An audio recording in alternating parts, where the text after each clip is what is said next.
සාදු සමන්ත චක්කවාලේසු අත්‍රා ගච්ඡන්තු දේවතා සද්දම්මං මුනි රාජස්ස සුනන්තු සග්ග මොක්ඛදං ධම්ම ශ්‍රවණ කාලෝ අයං බදන්තා ධම්ම ශ්‍රවණ කාලෝ අයං බදන්තා ධම්ම ශ්‍රවණ කාලෝ අයං බදන්තා නමෝ තස්ස භගවතු අරහතු සම්මා සම්බුද්දස්ස නමෝ තස්ස භගවතු අරහතු සම්මා සම්බුද්දස්ස නමෝ තස්ස භගවතු අරහතු සම්මා සම්බුද්දස්ස හැම දිනාටම තෙරුවන් සරණ ප්‍රාර්ථනා කරනවා. අද ඔබ හැම දෙනෙක්ම ඔබේ ජීවිතයට වැදගත් ධර්ම කාරණා රැසක් ශ්‍රවණය කරන්නයි මේ ධර්ම ශ්‍රවණයත් එක්ක සූදානම් වෙන්නේ. විශේෂයෙන් ලන්ඩන් ශ්‍රී සම්බෝධි භාවනා මධ්‍යස්ථානයේ සදහැවත් පිරිස තමයි මේ ධර්ම දේශනාවට සම්බන්ධ වෙන්නේ. විශේෂයෙන් මේ ධර්ම දේශනාවේ පින්බර දායකත්වයේ ධර්මයෙන් කටයුතු කරන්නේ එංගලන්තයේ පදිංචි කල්යාණ ඔබේසේකර මහත්මයා, නදීරා ඔබේසේකර මහත්මිය ඇතුළු ඒ පවුලේ පින්වතුන් විසින් ඉතින් සම්බෝධි විහාරස්ථානයට සම්බන්ධව කටයුතු කරන්නේ හැම දිනාටමත් ඔබ හැම දිනාටමත් ඒ වගේ මේ සූම් තාක්ෂණය ඔස්සේ ධර්මයේ ශ්‍රවණය කරන්න එකතු වෙලා ඉන්න ලක්වාසී ලෝවාසී හැම දිනාටමත් එංගලන්තයේ ඉන්න පිරිසටත් මේ ධර්ම ශ්‍රවණය නිවන් දොරටුවක් බවට පත්වේවා කියලා අපි මුලින්ම ආශිර්වාද ප්‍රාර්ථනා කරනවා. පින්වතුනි, වෙසක් පෝය අපි කවුරුත් ලෝකෙම ඉන්න බෞද්ධයන් බුදුරජාණන් වහන්සේ ගැන බොහෝම සද්ධාවෙන් උන්වහන්සේගේ සම්බුදු උපත ලෝතුරා සම්බුද්ධත්වයට පත්වීම ඒ වගේම අනුපාදිශේෂ පරිනිර්වාණ ධාතුවෙන් පිරිනිවන් පෑම කියන මේ සම්බුදු තෙමගුල සමරමින් බොහෝ පින්කම් සිදු කෙරෙනවා. අද දවසේ විශේෂයෙන් ඔබට ලෝතුරා සම්මා සම්බුද්ධත්වයට පත්වෙද්දී අපේ බුදුරජාණන් වහන්සේ පටිච්ච සමුප්පාද ධර්මය අනුලෝම ප්‍රතිලෝම වශයෙන් විමසලා ඒ ධර්මය වටහාගත් ආකාරය පිළිබඳව ඒ වගේම මේ ධර්මයේ තුල තියෙන පරම ගාම්භීරම ධර්ම කොටස තමයි පටිච්ච සමුප්පාද ධර්මය. මෙන්න මේ පටිච්ච සමුප්පාදය අපි කොහොමද තේරුම් ගන්නෙ? අපි කොහොමද අපේ ජීවිතයට ගලපගන්නේ? අපි කොහොමද මේ ධර්මය අපිට වැටහෙන විදිහට අපි තුලින් විමසලා තේරුම් ගන්න කියන කාරණාව අද දවසේ මේ ධර්මානුශාසනාව තුළ ඔබට පැහැදිලි කරන්න බලාපොරොත්තු වෙනවා. පින්වතුනි, දවසක් ආනන්ද හාමුදුරුවන්ට මෙහෙම විතර්කයක් ඇති වෙනවා. මේ පටිච්ච සම්පාදය නිකන් ලේසි වගේනේ. මේක නම් එච්චර අමාරු නෑනේ. ඉතින් ওই පරම ගහම්බීරයි කිව්වට. ඉතින් ආනන්ද හාමුදුරුවෝ බුදුරජාණන් වහන්සේ ළඟට ගිහිල්ලා බුදුරජාණන් වහන්සේට කියනවා, ස්වාමීනි භාග්‍යතුන් වහන්සේ, මට මේ පටිච්ච සම්පාද ධර්මයේ නිකන් සරලව මේක ලේසි වගේ මට තේරෙනවා කිව්වා. බුදුරජාණන් වහන්සේ වදාලා, මාහීවං ආනන්ද මාහීවං, ආනන්ද ඔය කතාව ආයෙ කියන්න එපා කිව්වා. ආනන්දේ මේ පටිච්ච සම්පාද ධර්මයේ පරම ගාම්භීරයි කිව්වා. මේ පටිච්ච සමුප්පාදය අවබෝධ කර නොගැනීම නිසායි මේ කෙලවරක් නැති දීර්ඝ සංසාර ගමනේ ඉපදෙමින් මැරෙමින් මේසා දීර්ඝ සංසාර ගමනක සත්වයන් අවුලෙන් අවුලට පත්වෙලා පැටලිවිලා පැටලි මේ යන්නේ පටිච්ච සම්පාදය තේරුම් ගන්න බැරිවීම නිසාමයි. ඒ නිසා ආනන්දය මේ පටිච්ච සමුප්පාදය කියන්නේ පරම ගාම්භීර ධර්මයක් කියලා බුදුරජාණන් වහන්සේ මේ පටිච්ච සම්පාදය මුල් කරගෙන බොහොම ගාම්භීර දේශනාවක් කරා. මේක තියෙනවා මහා නිදාන සූත්‍රයේ දීඝ නිකායේ. පින්වතුනි, අපි කවුරුත් දන්නවා අපි කාගෙත් අරමුණ. දැන් ඔබෙන් ඇහුවොත් ඇයි මේ බණ අහන්නේ? ඇයි ඔබ පින්කම් කරන්නේ? ඇයි ඔබ සීල් ගන්නේ? ඇයි ඔබ බණ භාවනා කරන්නේ? ඒ අය කියන්නේ කොහොම හරි නිවන් දකින්න ඕන. කොහොම හරි මාර්ගඵලයක් ලබන්න ඕනේ. කොහොම හරි නිවන් දකින්න ඕන. මේ ධර්මය අවබෝධ කිරීම තමයි බෞද්ධයෙක්ගේ බුදුරජාණන් වහන්සේ සරණ ගිය ශ්‍රාවකයන්ගේ එකම අරමුණ. බුදුරජාණන් වහන්සේ පවා පැවිදි වෙච්ච අයට දැන් කෙනෙක් පැවිදි වෙන්නේ සබ්බ දුක්ඛ නිස්සරණ නිබ්බාන සච්චි කරණත්තායි. මේ සියලු දුකින් නිදහස් වෙලා නිවන් අවබෝධ කර ගැනීම පිණිස ඉමං කාසාවන් ගහෙත්වා මේ කසාවත මට ලබලා දීලා අනේ මාව පැවිදි කරන සේක්වා කියලා තමයි කෙනෙක් පැවිද්ද ඉල්ලන්නේ. එතකොට පැවිදි වෙච්ච ස්වාමීන් වහන්සේලාට භික්ෂුණීන් වහන්සේලාට බුදුරජාණන් වහන්සේ ඉලක්ක පෙන්නවා. දැන් ඔබේ ජීවිතය තුලත් ඔබට ඉලක්කයක් තියෙන්න ඇති. සාමාන්‍ය පොඩි දරුවන්ගෙන් ඇහුවොත් ඇයි ඉගෙන ගන්නේ? මොකක්ද ඔයාගේ අනාගත අපේක්ෂාව? කෙනෙක් කියනවා මං ඩොක්ටර් කෙනෙක් වෙනවා, එක්ක මං ඉංජිනේරුවෙක් වෙනවා. එතකොට ඒ වගේ කෙනෙකුට තමන්ගේ ජීවිතේ ඉලක්ක තියෙනවා. ඒ ඉලක්ක තුල බොහෝ කාලයක් අවුරුදු ගණනාවක් ඒ අරමුණ වෙනුවෙන් කෙනෙක් වෙහෙසෙනවා. බුදුරජාණන් වහන්සේ පැවිදි වෙච්ච අයට භික්ෂු භික්ෂුණී කියන පැවිදි ශ්‍රාවකයන්ට ඉලක්කයක් පෙන්වනවා. ස්වාමීන් වහන්සේලාට පෙන්වනවා මහණෙනි නුඹලා සාරිපුත්ත මොග්ගල්ලාන වගේ වෙන්න මහන්සි ගන්න. මම වගේ වෙන්න කිව්වේ නැහැ. බුදුරජාණන් වහන්සේ කොතරම් මහණෙනි මම වගේ වෙන්න කියලා නැහැ. සාරිපුත්ත මොග්ගල්ලාන මහරහතන් වහන්සේලා වගේ වෙන්න වීර්ය වඩා. උන්වහන්සේලා තමයි පරම ආදර්ශ චරිත හැටියට භික්ෂුන් වහන්සේලාට පෙන්වුවේ. භික්ෂුණීන් වහන්සේලාට පෙන්නවා කේමා උප්පලවන්නා වගේ රහත් භික්ෂුණීන් වහන්සේලා බවට පත්වෙන්න මහන්සි ගන්න. කේමාව උප්පලවන්නාව ඒ වගේ රහත් භික්ෂුණීන් වහන්සේලා බවට පත්වෙන්න මහන්සි ගන්න කියෝ. ඊළඟට ගිහි ශ්‍රාවකයන්ට ගිහි ජීවිතය තුළ ඉලක්කයක් පෙන්නවා. ඒ තමයි පිරිමි කෙනෙක් නම් උපාසකයෙක් නම් ඔබ ධර්මයේ හැසිරෙන පිරිමි ශ්‍රාවකයෙක් නම් ඔබට ඉලක්කයක් තියෙනවා. බුදුරජාණන් වහන්සේ පෙන්නවා මගේ ගිහි ශ්‍රාවකයෝ චිත්ත ගෘහපති වගේ වෙන්න මහන්සි ගන්න ඕනේ. හත්තාලෝක පුත්ත සිටුතුමා වගේ වෙන්න මහන්සි ගන්න ඕනේ. අන්න ගිහි ශ්‍රාවකයන්ගේ ඉලක්කේ චිත්ත ගෘහපති හත්තාලෝක පුත්ත සිටුතුමා. ඒ ඉලක්කයට පත්වෙන්න මොකද ඒ අය ගිහි ජීවිතේම අනාගාමී ඵලයටම ධර්මයේ දියුණු කරගත්තයි. ඔබ අහලා ඇති ගිහි ශ්‍රාවකයෙකුට මේ ගිහි ජීවිතය තුළ රැඳෙමින් ලබන්න තියෙන ඉහළම මාර්ගඵලය අනාගාමී ඵලයටම ගිහි ශ්‍රාවකයෙකුට ගිහි ජීවිතය තුළ ධර්මයේ වඩාගෙන යන්න පුළුවන්. එතකොට චිත්ත ගෘහපති හත්තාලෝක පුත්ත සිටුතුමා කියන්නේ ගිහි ජීවිතයේ අනාගාමී තැනටම ධර්මයේ වඩාගත්තයි. ඊළඟට උපාසිකාවන්ට කාන්තාවන්ට බුදුරජාණන් වහන්සේ පෙන්වා මගේ ගිහි ශ්‍රාවිකාවන්. බුදුරජාණන් වහන්සේ පෙන්වේ ඒ අය වේලු කණ්ටකී නන්ද මාතාව වගේ වෙන්න මහන්සි ගන්න. කුජ්ජුත්තරා වගේ වෙන්න මහන්සි ගන්න කිව්. අන්න වේලු කණ්ටකී නන්ද මාතාව කුජ්ජුත්තරා කියලා කියන්නේ ගිහි ජීවිතයේ අනාගාමී ඵලයටම ධර්මයේ දියුණු කරගත්ත මහා වීරියවන්ත ශ්‍රාවිකාවන්. එහෙමනම් බුදුරජාණන් වහන්සේ පැවිදි අයට ගිහි අයට පෙන්නලා දීලා තියෙන්නේ තමන්ට ලබන්න පුළුවන් ඉහළම මාර්ගඵලය දක්වා මේ ලැබිච්ච මනුස්ස ජීවිතය තුළ මේ බුද්ධ ශාසනය තුළ උත්සාහ කරන්න. එහෙමනම් ඔබේ ජීවිතය තුළ ඔබට අරමුණක් තියෙන්න ඕනේ. ඇයි අපි බණහන්නේ? ඇයි අපි සීල් ගන්නේ? ඇයි අපි පින්කම් කරන්නේ? කොහොම හරි ධර්මය අවබෝධ කරගන්න ඕනේ. කොහොම හරි මාර්ගඵලයක් ලබා ගන්න ඕනේ. අඩුම තරමේ කෙනෙකුට හිතෙන්න පුළුවන් අද කාලේ ඉතින් අමාරුයි. අනාගාමී තත්ත්වේ කරා යන්න අමාරු නම් අඩුම ගානේ මම සෝවාන්වත් වෙනවා. මේ ලැබිච්ච මනුස්ස ජීවිතය තුළ සෝවාන් ඵලයටවත් පත් වෙනවා කියන ඉලක්කය තුළ වීරිය වඩන්න ඔබ දක්ෂ වෙන්න. පින්වතුනි චතුරාර්ය සත්‍ය අවබෝධ කර ගැනීම.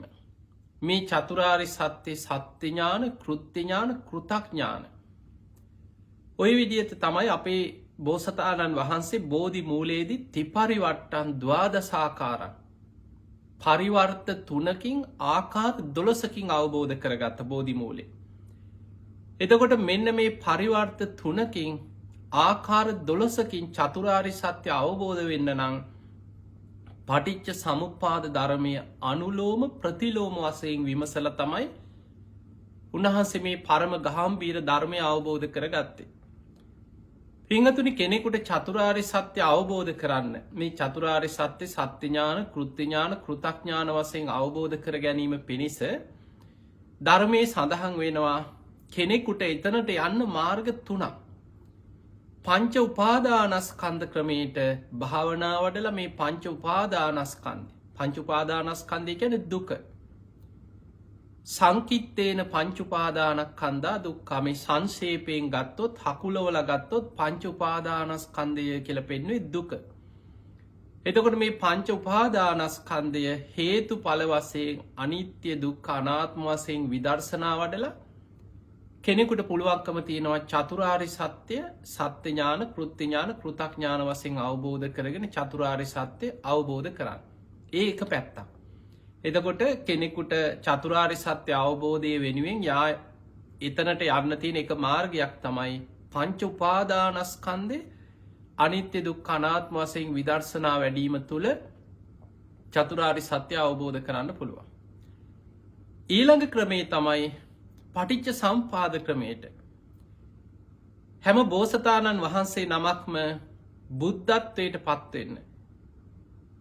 හැම බෝසතාණන් වහන්සේ නමක්ම උපයෝගී කරගන්න ක්‍රමේ තමයි පටිච්ච සමුප්පාද ක්‍රමයට අනුලෝම ප්‍රතිලෝම වශයෙන් විමසලා චතුරාර්ය සත්‍ය සත්‍ය ඥාන, කෘත්‍ය ඥාන, කෘතඥාන වශයෙන් අවබෝධ කිරීම. ඒක තමයි බෝසතාණන් වහන්සේලා බුදු වෙන්න උපයෝගී කරගන්න මාර්ගය.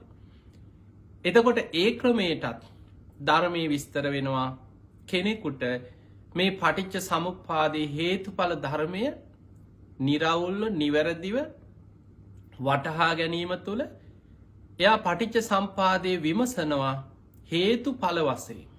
මම ඔබට මේ දේශනාව අවසානයේ පෙන්නලා දෙන්නම්. බුදුරජාණන් වහන්සේ අපිට ලස්සන න්‍යායක් පෙන්වුවා. මේ න්‍යායකට ගලපලා මේ ධර්මයේ තේරුම් ගන්න පහසු ක්‍රමයක්. සාමාන්‍යයෙන් ඔබ අහලා ඇති ඔය නිව්ටන්ගේ නියාමය වගේ එක එක නියාම ධර්ම අපි අහලා ඇතිනේ. ඒ වගේ ලස්සන නියාම ධර්මයක් බුදුහාඳුරු පෙන්වුවා. ඉමස්මින් සති ඉදං හෝති. මෙය ඇති කල්හි මෙය වේ. ඉමස්ස උප්පාදා ඉදං උප්පජ්ජති. මෙය උපදින විට මෙය උපදී. ඒක න්‍යායක්. ඒ න්‍යායට ගලපන්න කියනවා. ඉමස්මින් අසති ඉදං නොහෝති. මෙය නැති කල්හි මෙය නැත. ඉමස්ස නිරෝධා ඉදන් නිරුජ්ජති. මෙය නිරුද්ධ වන විට මෙය නිරුද්ධ වේ. ඔන්න ඔය කියන න්‍යාය බුදුරජාණන් වහන්සේ ශ්‍රාවකයන්ට පෙන්වුවා. මෙන්න මේ ක්‍රමයට පටිච්ච සම්පාදය නුවණින් විමසන්න.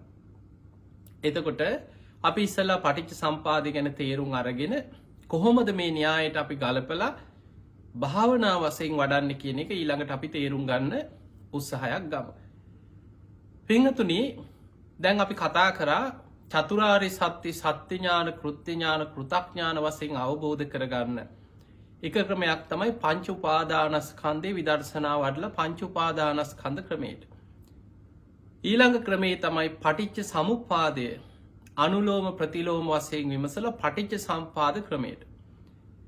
ඊළඟට අභිධර්ම විග්‍රහය විස්තර වෙනවා ප ဋ ාණ ප්‍රකරණ ක්‍රමයට. මේ අභිධර්මයේ සඳහන් ප ဋ ාණ ප්‍රකරණය එක තමයි බොහොම ගාම්භීර, පරම ගාම්භීර ගැඹුරුම ක්‍රමය. ඒ ක්‍රමයටත් චතුරාර්ය සත්‍ය අවබෝධ කරන්න පුළුවන්. සත්‍ය ඥාන, කෘත්‍ය ඥාන, කෘතඥාන වශයෙන් අවබෝධ කරගන්න පුළුවන්. එතකොට අද අපි කතා කරන්නේ මේ දේශනාව තුළ ඔබට කියලා දෙන්නේ පටිච්ච සමුප්පාදය. දැන් අපි වෙසක් පෝයත් එක්කම යෙදිච්ච ධර්ම දේශනාවක් නිසා, වෙසක් වෙනුවෙන් සිදු කරන දේශනාවක් නිසා අපි බලමු අපේ බෝසතාණන් වහන්සේ බෝධි මූලයේදී කොහොමද මේ පටිච්ච සමුප්පාදය විමසන්න පටන් ගත්තේ. ඔබ කවුරුත් දන්නවා උන්වහන්සේ දා සුජාතාවගේ කිරිපිඩු දානේ වළඳලා සොත්තිය බමුණා දීපු අර කුසතන මිටියටත් අරගෙන සුදු වැලි තලා අතරින් ගලාගෙන යන නේරංජනා නදියෙන් එතර වෙලා ඇසතු බෝධීන් වහන්සේ අසලට උන්වහන්සේ පැමිණෙනකොට උන්වහන්සේගේ වයස හරියටම අවුරුදු 35යි. උන්වහන්සේ වෙනුවෙන්ම පහළ වෙච්ච බෝධීන් වහන්සේගේ වයසත් හරියටම අවුරුදු 35යි. සහජාත වස්තු මව්කුසින් බිහිවෙන දවසමයි වජිරාසනය ළඟින් බෝ අංකුරේ පහළවෙන්. උන්වහන්සේ නැගෙනහිර දිසාවට කුසතන එලලා ඒ කුසතන මත වැඩ සිටියේ චතුරංග සමන්නාගත වීරියේ. මගේ ශරීරයේ සම්මස් වියලේවා. ඇටනහර පමණක් ඉතිරිවෙතොත් ඉතිරිවේවා. පුරුෂ වීරියෙන් පුරුෂ පරාක්‍රමෙන් යම් ධර්මයක් අවබෝධ කරගත යුතුද. ඒ ධර්මය අවබෝධ කරගන්න නැතුව මේ ආසනයේ මත මැරුණත් නැකිටින් නෑ කියෙන වීරිය. බලන්න උන්වහන්සේට තිබ්බ වීරිය. මගේ ශරීරයේ සම්මස් වියලේවා. ඇටනහර පමණක් මේ ආසනය මත ඉතිරිවෙතොත් ඉතිරිවේවා.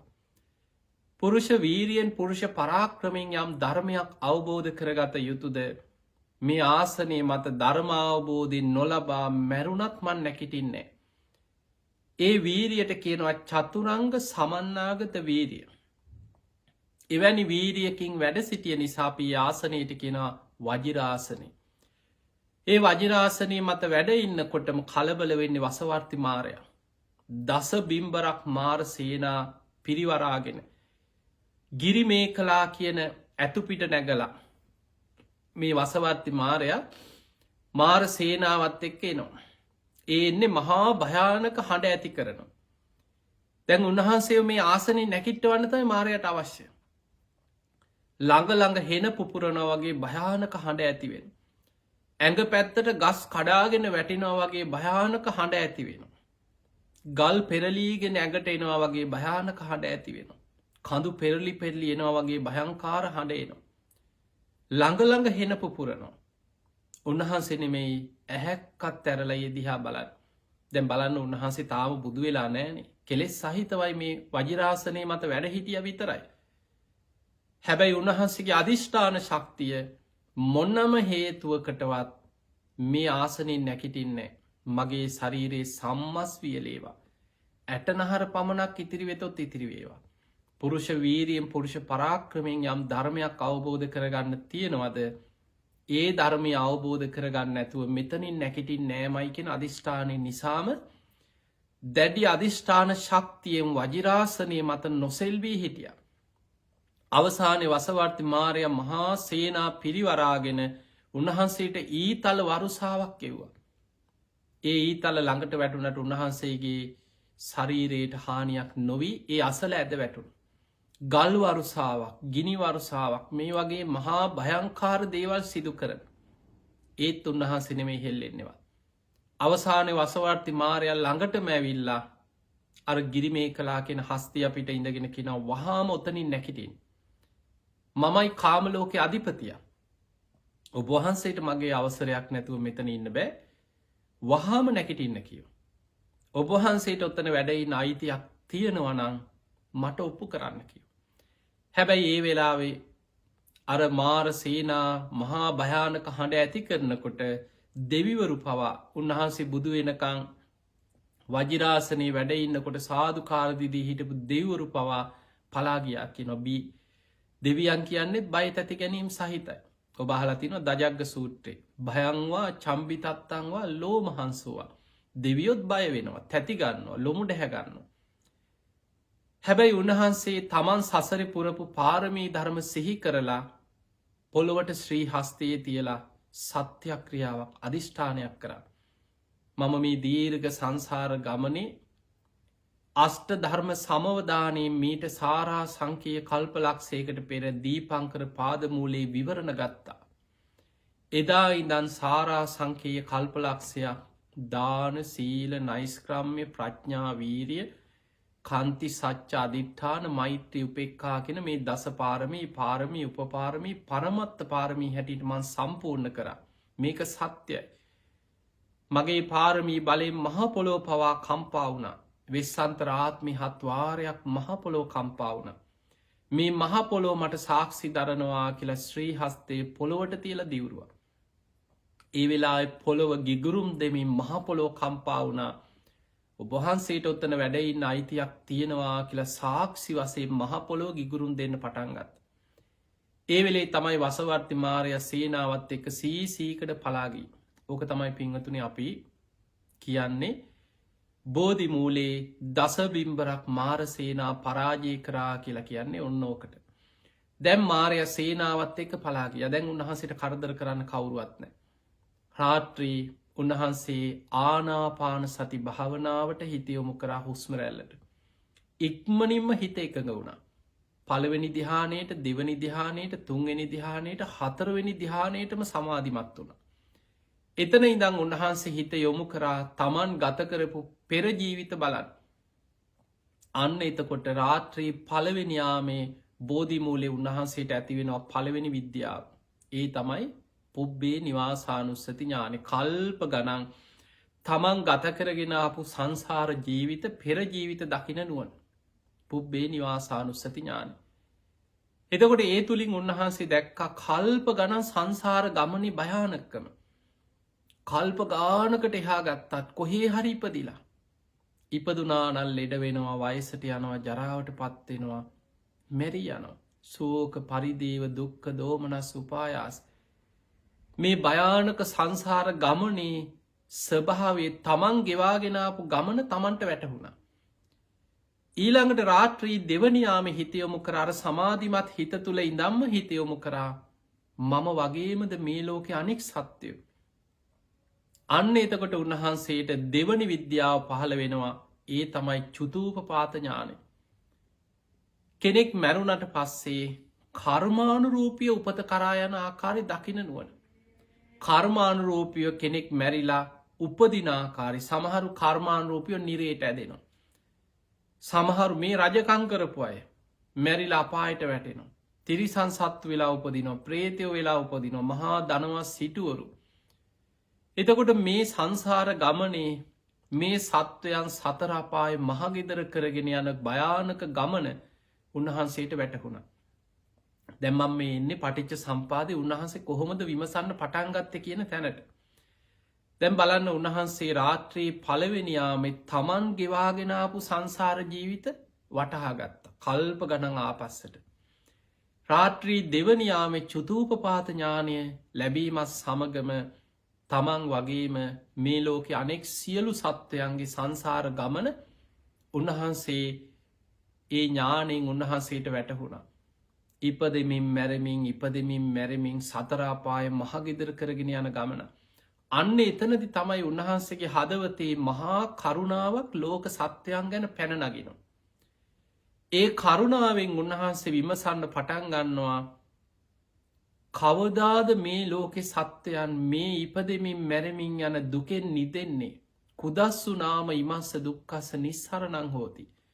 කවදාද මේ සත්‍යයන් මේ දුකෙන් මිදෙන්නේ කියලා විමසනකොට අන්න උන්වහන්සේ ජරා මරණවලට හේතුව විමසන්න ගත්ත. අන්න එතන ඉදන්තම පටිච්ච සම්පාදය පටන්ගන්න. දැන් රාත්‍රී තුන්වනියාමේ ආරම්භේ මේ ඉපදමින් මැරමින් සතරාපාය වැටි වැටි යන සත්වයන්ගේ සංසාර ගමන දිහා බලලා විමසනවා කවදාද මේ සත්වයෝ මේ දුකෙන් මිදෙන්නේ. ඉපදමින් මැරමින් ඉපදමින් මැරමින් ලෙඩවෙනවා වයසට යනවා ජරාවට පත්වෙනවා කුණුවෙනවා සෝක පරිදේව දුක්ක දෝමනස් උපායාස මැරෙනව ප්‍රියයන්ගෙන් වෙන්වීම අප්‍රියන් සමඟ එකතුවීම කැමතිදේ නොලැබීම මේ මහා දුක්කක් කන්දයක් එක්ක යන මේ සත්වයන් මොකද්ද මේකට හේතුව අන්න ජරාමරණවලට හේතුව විමසන්න පටන්ගත්ත දැම් බෝධි මූලේද. මේ සත්වයන් ඉපදමින් මැරමින් යන සංසාර ගමනින් මිදෙන්න කවද්ද. ඇහි මේ සත්වයන් උපදින්නේ. මොකක්ද ඉපදීමට හේතුව මේ ජරාමරණවලට හේතුව මොකක්ද කියලා ඉස්සල්ලා විමසුව. එහෙම විමසගෙන යනකොට ඔන්න උන්වහන්සේට බෝධි මූලේ ඇතිවෙනවා පළවෙනි අවබෝධඥානෙ. අර පුබ්බේ නිවාසානුස්සති ඥානෙ චුතූපාත ඥානයෙන් පස්සේ පටිච්ච සම්පාදය තුළ උන්වහන්සේට වෙනම වැටහෙනවා හේතු පලවසයෙන් වැටහෙනවා. පළවෙනි හේතු පල වැටහීම තමයි ජාතිපච්චයා ජරා මරණං කියන වැටහීම ඇති වුණ. ඉපදීම නිසයි ජරාමරණ හටගන්න. අන්න මොකක්ද ජරාමරණවලට හේතුව කියලා විමසවා ඔන්න උන්වහන්සේට දැන් වැටහුණා ඉපදීම නිසයි ජරාමරණ ජාතිපච්චයා ජරාමරණ. එතකොට උන්වහන්සේ ඉපදීම ගැන විමසනවා. කොහොමද උපදින්නේ? කොහොමද උපදින්නේ? දැන් උන්වහන්සේගේ නුවණට මේ සියල්ල निराවුල්ව වැටහෙන්න පටන් ගන්නවා. සත්වයන් උපදින ආකාර හතරකින්. අණ්ඩජ, ජලාබුජ, සංසේජජ, ඕපපාතික. බිත්තර ඇතුලෙන් උපදිනවා. තෙත් පරිසරය මුල් කරගෙන සත්වයන් උපදිනවා. තෙත් පරිසරය කියන්නේ බලන්න කුණු කානුවක අසූචි ගොඩක් වෙන්න පුළුවන්. නිකන් කුණු වෙලා යන දෙයක් අඹ ගෙඩියක් කුණු වෙන්න තියලා බලන්න කොච්චර පණුවද කියලා ඇතුලේ. ඒ තෙත් පරිසර ඒ ශ්‍රාවයේ ඇති සත්වයකට උපදින. ඊළඟට මව් කුසින් උපදිනවා. මිනිස්සු විතරක් නෙමෙයි. කොච්චර තිරිසන් සත්තු මව් කුසවල වලින් උපදිනවද? ඕපපාතිකව පහළ වෙනවා. මෙන්න මේ සතර ආකාරයෙන්ම ඉපදීම උන්වහන්සේට වැටහුණා. සත්වයන් උපදිනවා මව් කුසෙන්, සත්වයන් උපදිනවා බිත්තර ඇතුලෙන්, සත්වයන් උපදිනවා තෙත් පරිසරයෙන්, ඕපපාතිකවත් උපදිනවා. මේ කොහෙන් ඉපදුනත් මොන විදිහට ඉපදුනත් ජාතිපච්චයා ජරා මරණ ශෝක පරිදේව දුක්ඛ දෝමනස් උපායාස. ඉපදුනා නම් ඒකාන්තයෙන් වයසට යනවා. ඒකාන්තයෙන් ලෙඩ වෙනවා. ශෝක වැළපීම් දුක් දුන්නස් සියල්ලටම හේතුව එහෙනම් ඉපදීමයි. අන්න ජරා මරණ වලට හේතුව ඉපදීමයි කියලා උන්වහන්සේට වැටහුණා. ඊළඟට උන්වහන්සේ එතන ඉඳන් විමසනවා දැන් බෝධි මූලයේදී එහෙනම් ඉපදීමට හේතුවක් තියෙන්න ඕනේ. ඇයි උපදින්නේ? කොහොමද සත්‍යයන් උපදින්නේ? මොකද්ද ඉපදීමට හේතුව? දැන් බෝධි මූලයේදී උන්වහන්සේගේ නුවණින් විමසගෙන යනකොට ඔන්න උන්වහන්සේට ඊළඟ අවබෝධය පහළ වෙනවා. භවපච්චයා ජාති. විපාක පිණිස කර්ම හැදෙන නිසා උපදිනවා. අන්න ඉපදීමට හේතුව භවය. භවය කියන්නේ විපාක පිණිස කර්ම හැදෙනවා. ඒ විපාක පිණිස කර්ම හැදිච්ච නිසායි උපදින්නේ, නැත්නම් උපදින්නේ. අන්න උන්වහන්සේ බෝධි මූලයේදී වටහා ගත්තා එහෙමනම් විපාකයක් පිණිස කර්මයක් හැදුනොත් තමයි උපදින්නේ. ඊළඟට උන්වහන්සේ තව දුරටත් මේ භවය ගැන විමසනකොට බෝධි මූලයේදී උන්වහන්සේට වැටහෙනවා කාම භව, රූප භව, අරූප භව. කාම ලෝකේ විපාක පිණිස කර්ම හැදෙනවා. රූප ලෝකේ විපාක පිණිස කර්ම හැදෙනවා. අරූප ලෝකේ විපාක පිණිස කර්ම හැදෙනවා. දැන් මේ විස්තර කරන හැම දෙයක් තුලම ඔබ විමස බලන්න මේ ලෝකේ දැන් ඉපදීම කියලා ගත්තොත් ලෝකේ සත්‍යයන් උපදින්න තියෙන හැම තලයක්ම මේ තල 31කින් බඹලෝ වේවා, දිව්‍ය ලෝකේ වේවා, මනුලෝ වේවා, සතර අපාය වේවා, කොහේ වුණත් ඔය හතරෙන් එකක්. එක්ක මව් කුසින්, එක්ක තෙත් පරිසරයකින්, එක්ක ඕපපාතිකව, එක්ක බිත්තරයක් ඇතුලේ. ඊළඟට භවය ගත්තත් කාම භව කියන්නේ කාම ලෝකේ විපාක පිණිස කර්ම හැදුනොත් කාම ලෝකේ උපදිනවා. කාම ලෝක කියලා කියන්නේ මේ ඇහැට පේන ප්‍රියමනාප රූප, කනට ඇහෙන ශබ්ද, නාසයට දැනෙන ගඳ සුවඳ, දිවට දැනෙන රස, කයට දැනෙන පහස, මේ පංච කාමයන් තුල සැපය, සතුට, සොම්නස හොයමින් සත්වයන් පංච කාමයන් තුල ජීවත් වෙන ලෝකවලට කියන කාම ලෝක. දැන් මේ අපි ඉන්නේ කාම ලෝකේ. දෙවිවරු අයිතිත් කාම ලෝකයට. චාතුම් මහරජික තාවතින්සේ යාමේ තුසිතේ නිම්මාන රති පරිනිම්මිත වස ඔය සදෙව්ලෝම අයිති කාම ලෝකයට. එතකොට දිව්‍ය ලෝක 6යි, මනුස්ස ලෝකයයි, සතර අපාය කියන මේ ඔක්කොම කාම ලෝක. ඒ කාම ලෝකේ විපාක පිණිස කර්ම හැදිලා නිසායි කාම ලෝකෙ උපදී. කෙනෙක් පංච කාමයන් ඉක්මෝලා ධ්‍යාන වඩනවා, රූප ධ්‍යාන වඩනවා. අන්න යාගේ කර්මය හැදෙනවා රූප ලෝකයට. ඒ නිසායි ධ්‍යාන වඩන කෙනා බඹලව උපදින්නේ. එතකොට රූප ලෝකේ විපාක පිණිස රූප භවය හැදුනොත් රූපාවචර බ්‍රහ්ම ලෝකෙක උපදින. තවත් කෙනෙක් අරූප ධ්‍යාන වඩනවා. ආකාසානංචායතන, විඤ්ඤාණංචායතන, ආකින්චඤ්ඤායතන, නේව සංඥා නාසඤ්ඤායතන අරූප ධ්‍යාන වඩනවා. එතකොට යාගේ කර්මය හැදිලා තියෙන්නේ අරූප භවයට. අරූප ලෝකේ විපාක පිණිස කර්ම හැදෙනවා. එයා මරණින් මත්තේ ඒ ලෝකවල උපදිනවා. එහෙමනම් මේ විශ්වයේ උපදින්න තියෙන ওই තැන් ටික විතරයි. එක්කෝ අරූප ලෝකයක්, එක්ක රූප ධ්‍යාන වඩලා උපදින රූපී බ්‍රහ්මතල ටිකක්, රූපී බ්‍රහ්මතල 16ක් විස්තර කරනවා. අරූපී බ්‍රහ්මතල 4යි, රූපී බ්‍රහ්මතල 16යි. එතනින් මෙහා කාම ලෝක විපාක පිණිස කර්ම හැදුනොත් එක්කො දිවිය ලෝක හයෙන් එකක එක්ක මනුස්ස ලෝක එක්ක සතරාපාය. මෙන්න මේ තැන්වලට විපාක පිණිස කර්ම හැදෙන් නිසයි උපදින්. අන්න දැන් උන්වහන්සේට පරිපූර්ණව වැටහුණා මොකක්ද ඉපදීමට හේතු භවය. උන්වහන්සේ එතන ඉදං විමසනවා කොහොමද විපාක පිණිස කර්ම හැදෙන්නේ මේ නිකං හැදෙනවා වෙන්න බෑන. ඉබේ හැදෙනවත් නෙමේ මේ දෙවි කෙනෙක් හදවනුවත් නෙමේ මේ කාගෙවත් කැමැත්තට වෙන දෙයකුත් නෙමේ. කොහොමද විපාක පිණිස කර්ම හැදෙන්නේ මොකක්ද භවයට හේතුව ඒකටත් හේතුවක් තියෙන ඕන හේතුව විමසනවා. විමසගෙන විමසගෙන යනකොට බෝධි මූලේ ඔන්න උන්වහන්සේට ආයමත් වැටහීමක් ඇති වෙනවා. උපාදාන පච්චයා භව උපාදාන පච්චයා බව බැඳීයාමක් නිසයි විපාක පිණිස කර්ම හැදේ. බැදී යන උපාදානය නිසයි විපාක පිණිස කර්ම හැදෙන්. උන්වහන්සේ උපාදානය ගැන විමසනකොට ඒක විස්තරාත්මක උන්වහන්සේට වැටහෙනවා. උපාදාන කාම උපාදාන දිට්ටි උපාදාන සීලබ්බත උපාදාන අත්තවාද උපාදාන කළ මේ උපාදානත් කොටස් 4කට තියෙන. පංච කාමයන් ගැන බැඳී යන කාම උපාදාන. නොෙක් දුෘෂ්ටි මතවාදත් එක්ක බැඳෙනවා දිට්ටි උපාදාන. නොෙක් සීල රුත්තවලට බැඳෙනවා. සීලබ්බත උපාදාන. අත්තවාද උපාදාන කැන මගේ ආත්මයයි කෙන ආත්ම දුෘෂ්ටිය අස්මිමානය මේ සක්කායිදිට මේවට බැඳිලා තියෙන එතනින්. එතකොට මෙන්න මේ බැඳීම් ටික නිසා සත්‍යයන් බැඳෙන තියෙන ඔය ටිකට විතරයි. එක්ක පංචකාමයන්ට බැඳෙනවා. එක්ක දුෘෂ්ටි මතවාදෝස්සේ බැඳෙනවා එක්ක සීලරුත්තවලට බැඳෙනවා එහෙම නැත්නම් මගේ කියලා මේ ආත්ම දෘෂ්ටියෙන් බැඳෙනවා. ඔය බැඳීම් ටික තමයි ලෝකෙ බැඳෙන්න තියෙන බැඳීම් ටික. දැන් ඔබ තනින් ඉන්නකොට විස්තරාත්මක මේක විමසන්න.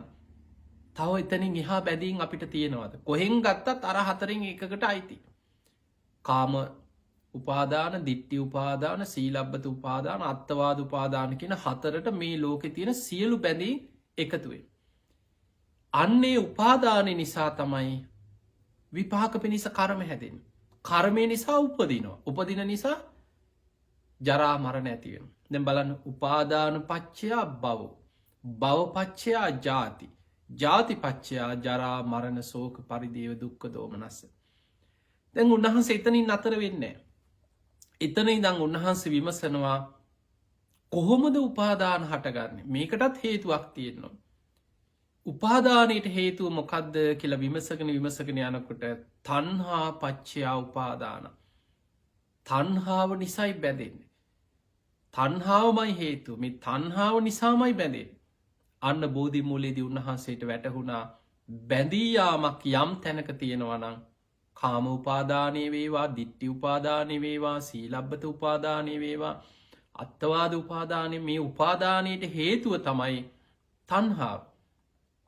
තන්හා පච්චයා උපාදාන තන්හාාව නිසයි බැඳෙන්. කාම තන්හා භව තන්හා විභව තන්හා ඇටයට උන්වහන්සේට වැටහුණ. එතකොට මේ කාමයන් ගැන තියෙන තන්හාාව මේ භවයේ පැවැත්මට තියෙන තන්හාාව. එතකොට භවතන්නා විභව තන්නායන රූප දෙහන අරූප දෙහනත් එක්ක තම ඒ භවතන්නා විභව තන්නා විස්තර කෙරෙන. එතකොට මෙන්න මේ තන්හාාව නිසා තමයි උපාදානය බැඳෙන්නේ. එහෙමනම් තන්හා පච්චයා උපාදාන උපාදාන පච්චයා භව භවපච්චයා ජාති ජාතිපච්චයා ජරා මරණ සෝක පරිදේව දුක්ක දෝමනස්ස. තැන් උන්වහන්සේ තන්හාාව හොයාගත්තට පස්සේ තන්හාාවට හේතු හොයන්න පටන් ගත්තා. ඇයි මේ සත්‍යයන් තුළ තන්හා උපදින්නේ. තන්හාාවටත් හේතුවක් තිය නො මේක ඉබේ හටගන්නවා වෙන්න බෑ. මොකක්ද මේකට හේතුව කියලා දැම් බෝධි මූලේදී උන්වහන්සේ විමසනවා තන්හාාවට හේතුව.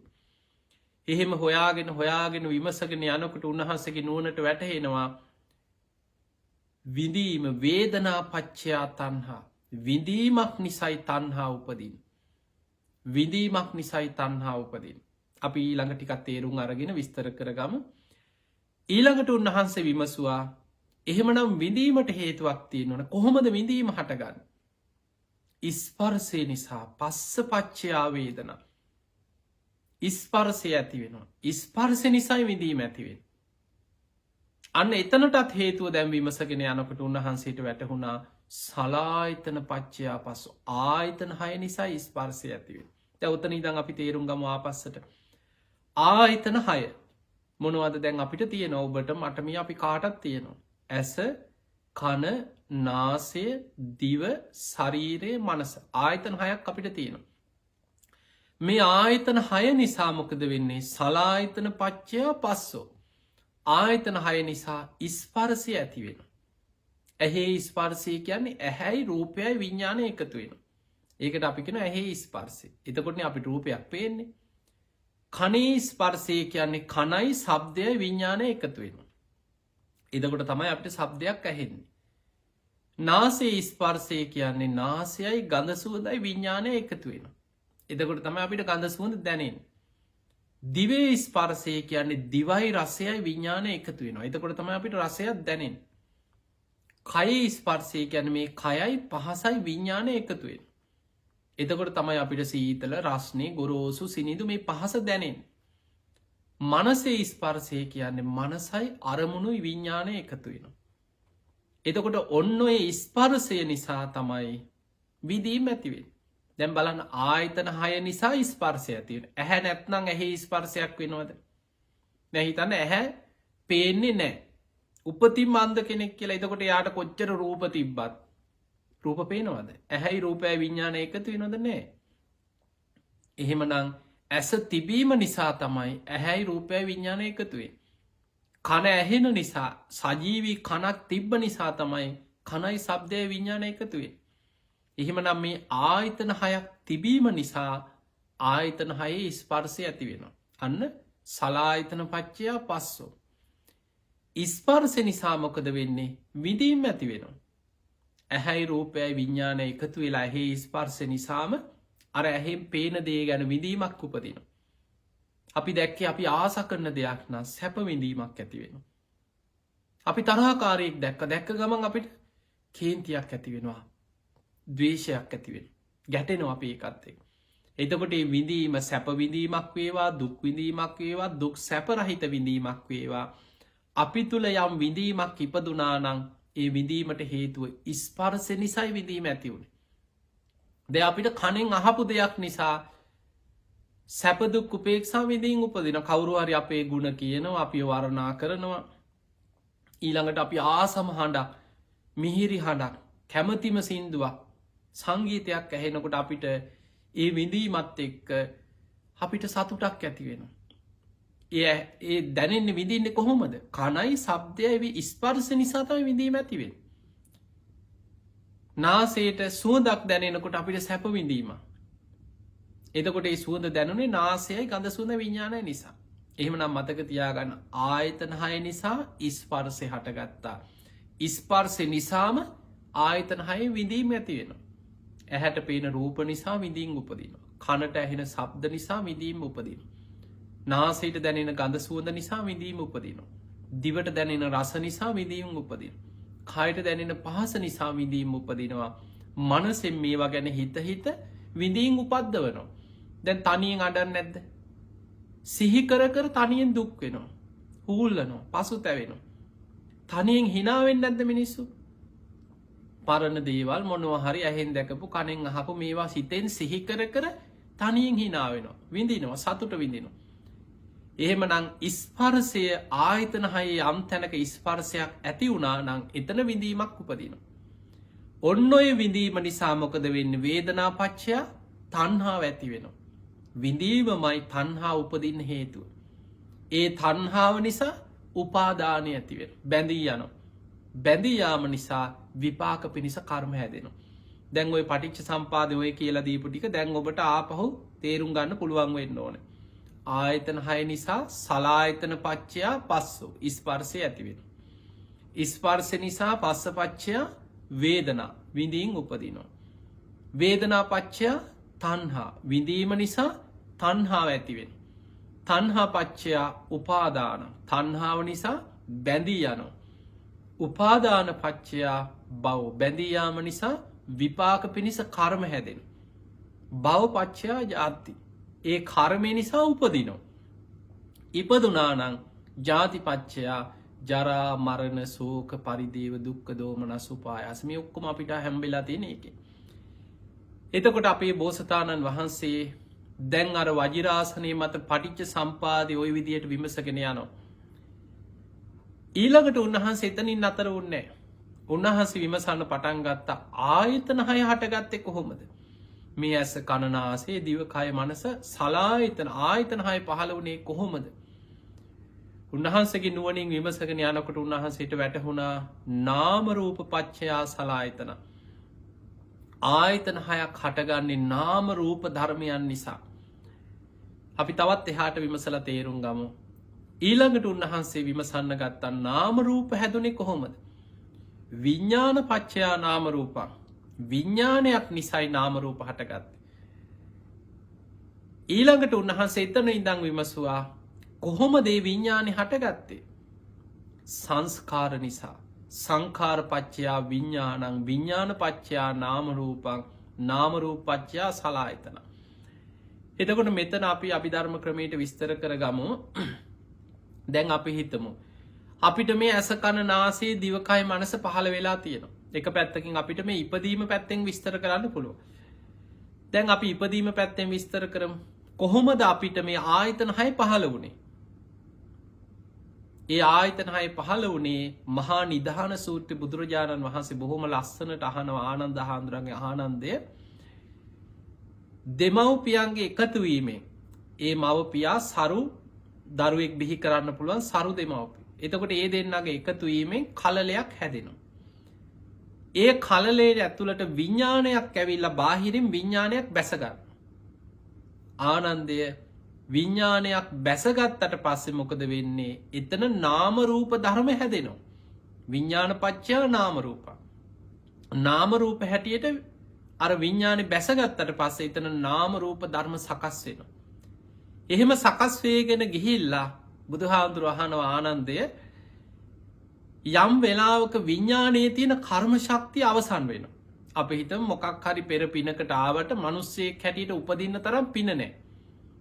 අර කර්ම ශක්තිය මව් කුසේම අවසන් වෙලා විඥානේ මව් කුස අතහැරලා යනවා.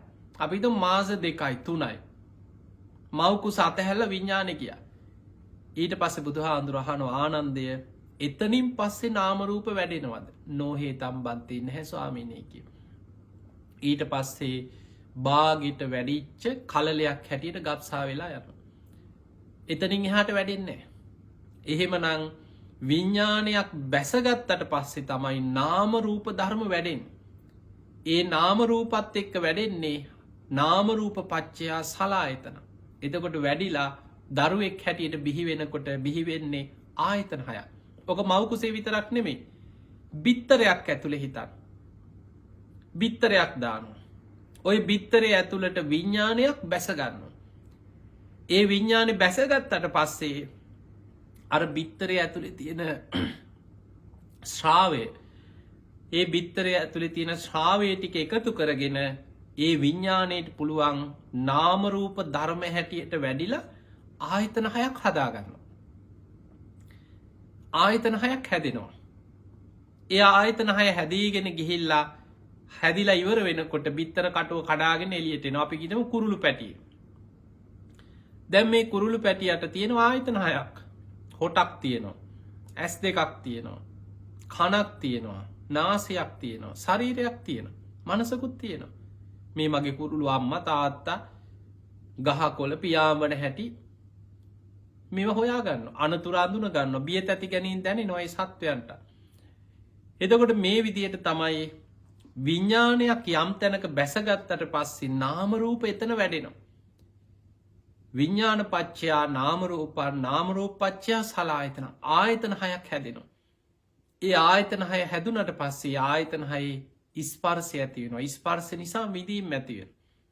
විඳීම නිසා තණ්හා උපදිනවා. ඊළඟට බුදුරජාණන් වහන්සේ පෙන්වනවා මේ විඥානේ බැස ගන්න කර්මාන් රූපීය විඥානයක් එන්න හේතුව තමයි සංස්කාර ධර්මය. එතන සංස්කාර කියලා එතන විස්තර කරන්නේ චේතනාවට කර්මය. එතකොට එතන සංස්කාර විස්තර කරන ආකාර කීපයක් තියෙනවා. සාමාන්‍යයෙන් බුදුරජාණන් වහන්සේ තමයි ධර්ම ස්වාමී. උන්වහන්සේට මේ ධර්මය එක ස්වරූපයෙන් බුදුරජාණන් වහන්සේ විස්තර කරන. පුඤ්ඤාභි සංස්කාර, අපුඤ්ඤාභි සංස්කාර, ආනිඤ්ඤාභි සංස්කාර හැටියට සංස්කාර විස්තර වෙනවා. ඊළඟට බුදුරජාණන් වහන්සේ කාය සංකාර, වචී සංකාර, චිත්ත සංකාර හැටියටත් පටිච්ච සම්පාදේ මේ සංස්කාර විස්තර කරලා අපිට පෙන්නනවා. කය හා බැඳී පවතින කාය සංකාර. එතන ආස්වාස ප්‍රස්වාස විස්තර වෙනවා. වචනයත් එක්ක බැඳී පවතින වචී සංකාර, විතක්ක විචාර විස්තර වෙනවා. මනසත් එක්ක බැඳී පවතින චිත්ත සංකාර, සංඥා වේදනා විස්තර වෙනවා. ඒ වගේම ධර්මයේ විස්තර වෙනවා. අවිද්‍යාව නිසා ඇතිවෙනවා සංස්කාර. අවිද්‍යාව සහගත කෙනෙක් පින් කරනවා. දැන් අපි සංස්කාර වලින් එහාට ගිහිල්ලා එතනින් අපිට තේරුම් ගන්න පුළුවන් මේ කාරණේ. එතකොට අපේ බෝසතාණන් වහන්සේ බෝධි මූලයේදී එතන ඉඳන් විමසුවා සංස්කාර වලට හේතුව මොකක්ද? මොකක්ද සංස්කාර වලට හේතුව කියලා හොයාගෙන යනකොට අන්න වැටහුණා අවිද්‍යාව. අන්න කෙලවරේ ඉන්නවා සංසාරේ නැමැති ගේ හදන වඩුව. අවිද්‍යාවමයි හේතුව. අවිද්‍යාව කියන්නේ චතුරාර්ය සත්‍ය ගැන තියෙන අනවබෝධය. අවිද්‍යායත්තේ වශේෂ විරාග නිරෝධ. මේ අවිද්‍යාව නැති කරොත් තමයි මේ පෙළටම නිරුද්ධ වෙලා යන්නේ. අවිද්‍යාව පත්‍ය සංඛාර. අවිද්‍යාව නිසා සංස්කාර හටගන්න. සංඛාර නිසා විඥානය හටගන්න. ඒ විඥානය නිසා නාම රූප ධර්ම හැදෙනවා. ඒ නාම රූප නිසා ආයතන හයක් හැදෙනවා. ওই විදිහට තමයි පටිච්ච සම්පදාය ගලාගෙන යන්නේ. එතකොට බුදුරජාණන් වහන්සේ දැන් ওই අවිද්‍යාවත් එක්ක සංස්කාර ගැලපෙන හැටි තේරුම් ගන්න ඔබට මම ධර්මයේ තියෙන තව සූත්‍රයක කාරණා ටිකක් පෙන්නන්නම්. බුදුරජාණන් වහන්සේ විස්තර කරනවා අවිද්‍යා සහගතෝ පුරිස පුද්ගලෝ පුඤ්ඤංචේ සංඛාරං අபிසංකරොන්ති इति පුඤ්ඤූපගං හෝති විඥානං. අවිද්‍යා සහගත කෙනෙක් පින් කරනවා. පුඤ්ඤාභි සංස්කාර. එතන සංස්කාර පින් කරනකොට පිනට අනුව කර්ම හැදෙනවා. එතකොට පුඤ්ඤූපගං හෝති විඥාන. යාගේ විඥානයත් ඊට අනුව පිනට අනුව හැදෙනවා. අන්න අවිද්‍යා සහගත කෙනා අවිද්‍යා පත්‍ය සංඛාර පුඤ්ඤාභි සංස්කාර ඇස් කරනකොට පුඤ්ඤූපගං හෝති විඥාන. පිනට අනුව විඥානෙ හැදෙනවා. අවිද්‍යා සහගතෝ පුරිස පුද්ගලෝ අපුඤ්ඤංචේ සංඛාරං අபிසංකරොන්ති इति අපුඤ්ඤූපගං හෝති විඥාන. අවිද්‍යා සහගත කෙනෙක් අකුසල් කරනවා, පව් කරනවා. ඒ පව් කරනකොට පාපී කර්ම කරනකොට අපුඤ්ඤංචේ සංඛාරං අபிසංකරොන්ති इति අපුඤ්ඤූපගං හෝති විඥාන. පවට අනුව විඥානෙ හැදෙනවා, අකුසලයට අනුව විඥානෙ හැදෙනවා. එහෙමනම් විඥානෙ හැදෙන්නේ කරන කර්මයට. අවිද්‍යා සහගත කෙනා පින් කරන්න පිනට නැඹුරු වෙච්ච විඥානයක් හැදෙනවා. අවිද්‍යා සහගත කෙනා අකුසල් කරන්න අකුසලයට නැඹුරු වෙච්ච විඥානයක් හැදෙනවා. ඊළඟට අවිද්‍යා සහගතව භාවනා කරනවා, සමාධිය වඩනවා. මොකද අවිද්‍යා සහගත කියන්නේ යාගේ අවිද්‍යාව නැති වෙන්නේ චතුරාර්ය සත්‍ය සත්‍ය ඥාන, කෘත්‍ය ඥාන, කෘතඥාන වශයෙන් පරිපූර්ණ අවබෝධ වෙනකොට තමයි විද්‍යාව පහළ වෙන්නේ. එතකොට කෙනෙක් භාවනා කරනකොට ආනිඤ්ඤංචේ සංඛාරං අபிසංකරොන්ති इति ආනිඤ්ඤෝපගං හෝති විඥානං කිය. එතකොට යාගේ විඥාණය ඒ භාවනාවට ආනිඤ්ඤාවි සංස්කාර කියන්නේ සමාධිය. ඒ සමාධියට අනුව විඥානයක් හැඩගැහෙනවා. එහෙමනම් මතක තියාගන්න විඥානේ නිතර නිතර පින් කරන කෙනාට පිනට අනුව විඥානේ හැඩගැහෙනවා. නිතර අකුසල් කරන කෙනාට අකුසලයට අනුව විඥානේ හැඩගැහෙනවා. සමාධිය භාවනා වඩන කෙනාගේ විඥානේ ඊට අනුව හැඩගැහෙනවා. එහෙනම් අවිද්‍යාව නිසා සංස්කාර කර්ම හැදෙනවා. ඒ සංස්කාර නිසා ඊට අනුව විඥානයක් හැදෙනවා. අවිද්‍යා පත්‍ය සංඛාර, සංඛාර පත්‍ය විඥාන, විඥාන පත්‍ය නාම. ඒ විඥානේ කර්මානුරූපීව බිත්තරයක් අස්සේ මව කුසක හරි කොහේ හරි බැසගත්තට පස්සේ එතන නාම රූප ධර්ම හැදෙනවා. නාම රූප පත්‍ය සලආයතන. ඒ නිසා ආයතන හයක් හැදෙනවා. ඔබට මට අපි කාටත් ඒ ආයතන හය පහළ වෙලා තියෙනවා. මේ ආයතන හය නිසා සලආයතන පත්‍ය පස්සෝ. ආයතන හයේම ස්පර්ශය ඇති වෙනවා. පස්ස පත්‍ය වේදනා. ස්පර්ශ නිසා විඳීම ඇති වෙනවා.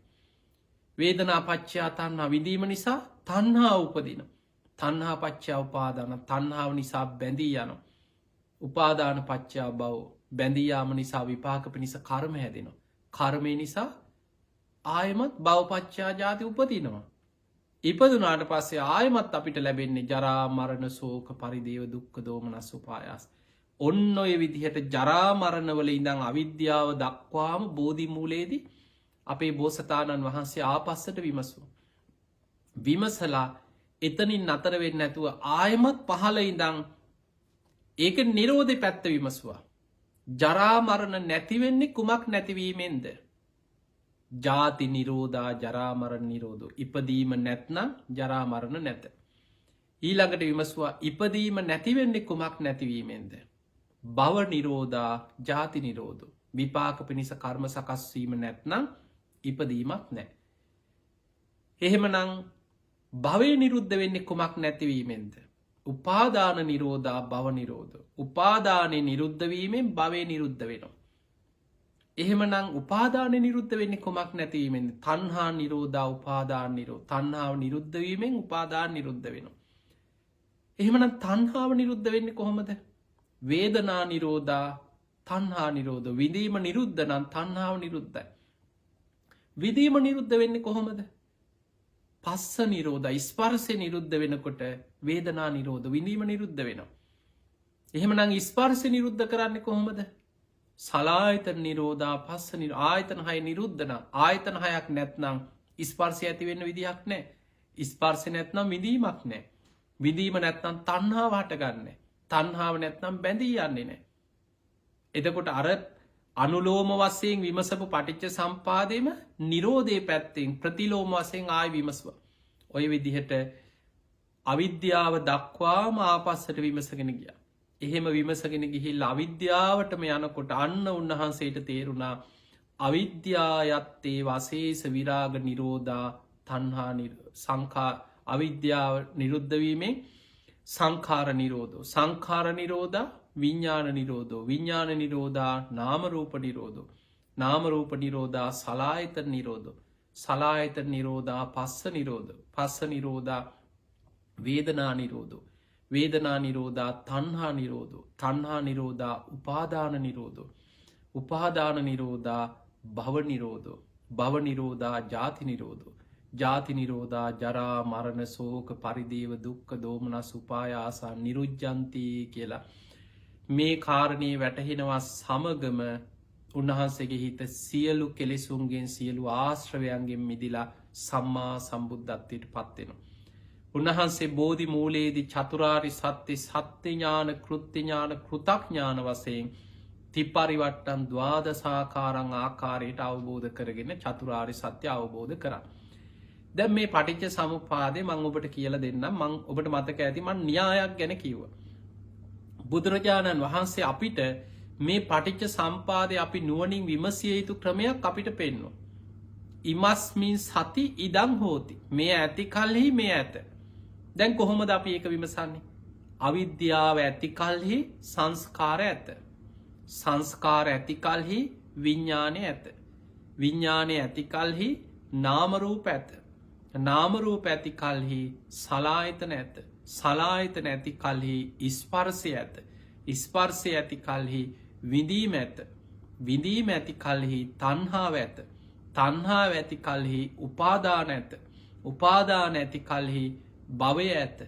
භවය ඇති කල්හි ජාති ඉපදීම ඇත. ඉපදීම ඇති කල්හි ජරා මරණ ශෝක පරිදේව දුක්ඛ දෝමනස් ඇත. අන්නේ ක්‍රමයට පටිච්ච සම්පාදේ හේතු ඵල වශයෙන් විමසන්න කියන.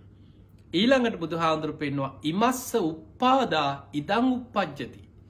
මේ උපදිනකොට මේ උපදී කියලා විමසන්න. අවිද්‍යාව උපදින විට සංස්කාර උපදී. අවිද්‍යා සහගත සංස්කාර උපදිනවා. සංස්කාර උපදින විට විඥානය උපදී. විඥානය උපදින විට නාම රූප ධර්මයන් උපදී. නාම රූප උපදින විට සලආයතන උපදී. සලආයතන උපදින විට ස්පර්ශය උපදී. ස්පර්ශය උපදින විට වේදනා උපදී. වේදනා උපදින විට තණ්හා උපදී. තණ්හා උපදින විට උපාදානය උපදී. උපාදානය උපදින විට භවය විපාක පිණිස කර්ම සකස්වීම උපදී. කර්ම සකස්වීම උපදින විට ජාතිය ඉපදීම හටගන්න. ඉපදීම හටගන්නා විට ජරා මරණ ශෝක පරිදේව හටගන්න. ඔන්න ඔය විදිහට ඒ තමයි සමුදය පැත්ත විමසන න්‍යාය දෙකක් තියෙනවා. ඉමස්මින් සති ඉදං හොති. මේ ඇති කල්හි මේ ඇත. ඉමස්ස උපාදා ඉදං උප්පජ්ජති. මේ උපදින විට මේ උපදී. ඔය විදිහට විමසන්න. ඊළඟට පටිච්ච සම්පාද නිරෝධය බුදු හාමුදුරුව අපිට පෙන්වා ධර්මාවබෝධයට හිත වඩන කෙනා මේ විදිහට විමසන්. ඉමස්ස නිරෝධා ඉදන් නිරුද්ධති. මෙය නිරුද්ධ වන විට මේක නිරුද්ධ වෙනවා. ඉමස්මින් අසති ඉදන්න හෝති. මෙය නැති කල්හි මේ නැත. කොහොමද අපි ඒක විමසන්නේ? මෙය නැති කල්හි මේ නැත. අවිද්‍යාව නැති කල්හි සංස්කාර නැත. සංස්කාර නැති කල්හි විඤ්ඥානයද නැත. විඤ්ඥානයේ නැති කල්හි නාමරූප නැත. නාමරූප නැති කල්හි සලායතන නැත. සලායතන නැති කල්හි ස්පර්සයක් නැත. ස්පර්සය නැති කල්හි විඳීමක් නැත. විඳීම නැති කල්හි තන්හාවද නැත. තන්හාව නැති කල්හි උපාදාන නැත.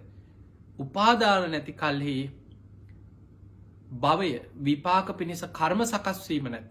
භවය නැති කල්හි ඉපදීම නැත. ඉපදීම නැති කල්හි ජරා මරණ සෝක පරිදේව දුක්ඛ දෝමනස්ස නැත. අන්න ඉමස්මින් අසති දන්න හොති මේ නැති කල්හි මේ නැත. එතකොට ඒ න්‍යායේ හතරවෙනි එක තමයි ඉමස්ස නිරෝධා ඉදන් නිරුද්ධති. ඒ විදිහට විමසන්න කියන. මෙය නිරුද්ධ වන විට මෙය නිරුද්ධ වේ. කොහොමද විමසන්න? අවිද්‍යාව නිරුද්ධ වන විට සංස්කාර නිරුද්ධ වේ. සංස්කාර නිරුද්ධ වන විට විඤ්ඥානය නිරුද්ධ වේ. විඤ්ඥානය නිරුද්ධ වන විට නාමරූප නිරුද්ධ වේ. නාමරූප නිරුද්ධ වන විට ආයතනහය නිරුද්ධ වේ. ආයතනහය නිරුද්ධ වන විට ස්පර්සය නිරුද්ධ වේ. ස්පර්සය නිරුද්ධ වන විට විඳීම නිරුද්ධ වේ. විඳීම නිරුද්ධ වන විට තන්හාාව නිරුද්ධ වේ. තන්හාාව නිරුද්ධ වන විට උපාදාන නිරුද්ධ වේ. උපාදාන නිරුද්ධ වන විට භවය විපාක පිණිස කර්ම සකස්වීම නිරුද්ධ වේ. භවය නිරුද්ධ වෙන විට ජාති ඉපදීම නිරුද්ධ වෙනවා. ඉපදීම නිරුද්ධ වෙනකොට ජරා මරණ සෝක පරිදේව දුක්ඛ දෝමනස නිරුද්ධ වෙන. එතකොට මෙන්න මේ ධර්මය මේ පරම ගාම්භීර ධර්මය. මේ ධර්මයේ තමයි බෝසතාණන් වහන්සේ බෝධි මූලයේදී අවබෝධ කරගත්තේ පටිච්ච සමුප්පාදය අනුලෝම ප්‍රතිලෝම වශයෙන් විමසුවේ. ওই ධර්මයේ විමසලා අවසන් වෙනවා සමගමයි මේ මහා භද්‍ර කල්පේ ඔබත් මම සරණ ගිය හතරවෙනි බුදුරජාණන් වහන්සේ හැටියට අපේ ගෞතම බුදුරජාණන් වහන්සේ සම්මා සම්බුද්ධත්වයට පත්වෙන්. තින් ඒ නිසා පිංහතුනේ මෙන්න මේ පරම ගහම්බීර පටිච්ච සම්පාද ධර්මය බුදු හාමුදුරුව අපිට පෙන්නවා. උන්වහන්සේ බෝධි මූලයේදී පටිච්ච සමුප්පාදය අනුලෝම ප්‍රතිලෝමසයෙන් විමසලා චතුරාරි සත්‍ය සත්‍ය ඥාන කෘති ඥාන කෘතඥාන වසයෙන් අවබෝධ කරගත්ත වගේම ශ්‍රාවකයන්ට පෙන්නවා මෙන්න මේ න්‍යාය තුළ නුවනින් විමසල මේ ධර්මය වටහා ගන්න උත්සාහ කරන්න කිය. එහෙම නම් පිංහතුන මේ ධර්ම කරුණු හොඳට විමසන්න මේ දේශනා නැවත නැවත අහන්න. තින් ඔබට පටිච්ච සම්පාද ගැන ගොඩක් බනහල ඇති. නමුත් මේ අහගෙන ඉන්නකොට ටිකක් තේරෙන ඇති ටිකක් ගැඹුරුයි ගහම්බීර ගතියක් තියෙනවා. හැබැයි අපි විමසනකොට මේ කරුණු අපිට තේරුම් ගන්න වටහා ගන්න පුළුවන්කම තියෙනවා. ඉතින් එහෙමනම් ඔබ හැම දිනාටම මේ උතුම් පරම ගහම්බීර පටිච්ච සම්පාද ධර්මයම අවබෝධ කරගෙන ඔබ හැම දෙනාට උතුම් චතුරාරි සත්‍ය ධර්මයම අවබෝධ කරගෙන උතුම් ධර්මාවබෝධය කරායන්නම වාසනාව ලැබේවා ලැබේවා ලැබේවා කියලා අපි ආශිර්වාද ප්‍රාර්ථනා කරනවා. තේමනම් පිංහතුනි සියලු දෙවියෝ සාධකාරදිදී මේ පින් අනුමෝදන් වෙත්වා. දෙවියන්ගේ දිව්‍යස්ස ඉසුරු වර්ධනය කරගෙන සියලු දෙවියෝ උතුම් නිවනටම පත්වේවා කියල සාදු කියලා අපි දෙවියන්ට පින් දෙමු. ඒ දෙවියන්ගේ පිහිට රැකවරණ ආශිර්වාදය ඔබ හැම දෙනාටමත් ලැබේවා කියල අපි ආශිර්වාද කරනවා. විශේෂෙන් අද දවසේ වෙසක් පුන් පොහෝ දවස නිමිති කරගෙන ලන්ඩන් ශ්‍රී සම්බෝධි භාවනා මධ්‍යස්ථානය මගින් සිදු කරන ධර්ම දේශනා මාලාවේ අද දවසේ මේ ධර්ම දේශනාව පවත්වන්නට යෙදුනේ. ඉතින් මේ ධර්ම දේශනාවේ පින්බරදායක කත ධර්මින් කටයුතු කර එංගලන්තේ පදිංචි කල්්‍යාන ඔබේසේකර මහත්මා නදීර ඔබේසේකර මහත්මිය විසින් තිගේ අයි බොහෝම සද්ධාවෙන් පින්කං කරන පිරිසක් එංගලන්තේට අපිවත් අවස්ථා කීපයකදි වඩම්මල බොහෝ ධර්ම ප්‍රචාර කටයුතු එංගලන්තෙ පුරාම බොහෝ විහෙර විහාරස්ථානවල සිදු කරා. ඉතිං එතුමන් ඔබේසේකර මහත්මා ඒ මහත්මිය ඒයාගේ උතුම් අරමුණ තමයි දරුවන් දෙදෙනා ලේලිවරු දෙදෙනා ඇතුළේ පවුල හැම දෙනාටම තුනුරුවන්ගේ ආශිර්වාදය නිදුක් නීරෝගේ සම්පත්තිය දීර්ගාය සම්පත්තියම සැලසේවා කෙන උතුම් ආශිර්වාද ප්‍රාර්ථනාව. තේ වගේම ලක්වාසී ලොවාසී හැම දෙනාටම මේ වෙලා මේ වසංගතයෙන් පීඩාවට පත්වෙලා ඉන්න විශේෂෙන්ම ලංකාවී ඔබේ ඥාතිීන් ඔබේ හිතවතුන් එන්න පුළුවන් මේ වසංගතින් පීඩාවට පත්වෙලායින්න හැම දෙනාටමත් ඒවගේ මෙංගලන්තය විතරන්නේ මුළු ලෝකයේ පුරාම මේ වසංගතය මේ වෙනකොට ව්‍යාප්ත වෙලා කෝටි සංඛ්‍යාත පිරිසක් පීඩාවට පත්වෙලා මේ වෙනකොට ලක්ෂ 35කට ආසන්න පිරිසක් මිය ගිහිල්ල තිගේ හැම දෙනාටම සුජීවත්ව ඉන්න අයට අපි ආශිර්වාද කරම නිදුක් නිරෝගි සම්පත්තිය ලැබේවා කියලා ඒවගේ මිය පරලව ගියායට පින් අනුමෝදන් කිරීම අද මේ ධර්ම දේශනාව අරමුණු අතර සඳහන් වෙනවා.